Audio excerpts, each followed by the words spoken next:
ବର୍ତ୍ତମାନ ଏବେ ଜଣେ ମହିଳା ସରପଞ୍ଚ ଏବେ ସରକାର ଓ ପ୍ରଶାସନଙ୍କ ମୁଣ୍ଡବିନ୍ଧାର କାରଣ ସାଜିଛି।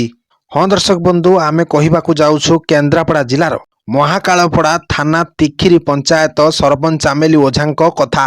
ନିଜର ରୋକଠୋକ କଥା ଓ ସଚ୍ଚୋଟ ପଣିଆ ପାଇଁ ଚର୍ଚ୍ଚାରେ ରହୁଥିବା ଚାମେଲି ଏବେ ସତରେ ସରକାର ଏବଂ ପୋଲିସଙ୍କ ବଡ଼ ପଦବୀରେ ଥିବା ସାର୍ଙ୍କୁ ନାକେଦମ କରିସାରିଲେଣି।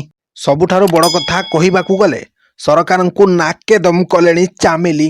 ଏହି ଘଟଣା ଆରମ୍ଭ ହୋଇଥିଲା ମହାକାଳପଡ଼ା ବ୍ଲକ କାର୍ଯ୍ୟାଳୟ ପଛରୁ।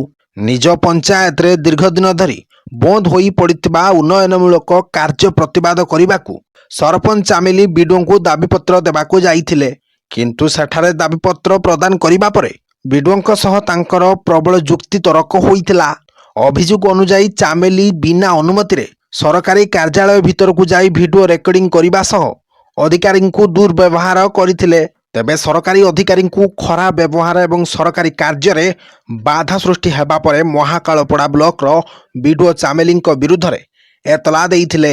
ପରେ ପୋଲିସ ଚାମେଲିଙ୍କୁ ଥାନାରେ ଅଟକ ରଖି ଦୀର୍ଘ ସମୟ ଧରି ପଚରାଉଚରା କରିଥିଲା ପୋଲିସ। ତାପରେ ଚାମେଲି ସେଠାରେ ଅସୁସ୍ଥ ହୋଇପଡ଼ିଥିବାରୁ ତାଙ୍କୁ ତୁରନ୍ତ ମହାକାଳପଡ଼ା ଗୋଷ୍ଠୀ ସ୍ୱାସ୍ଥ୍ୟ କେନ୍ଦ୍ରରେ ଭର୍ତ୍ତି କରାଯାଇଥିଲା। ତେବେ ସେହି ମେଡିକାଲ ବେଡ୍ରୁ ଚାମେଲି ସାଂଘାତିକ ବାଇଟ୍ରେ ସମସ୍ତଙ୍କ ନାଁରେ ଅଭିଯୋଗ ଆଣିଥିଲେ। ଆଉ ଖାଲି ଦେଖିବାକୁ ବାକି ରହିଲା କି ଚାମେଲିଙ୍କୁ ନ୍ୟାୟ କେବେ ମିଳୁଛି।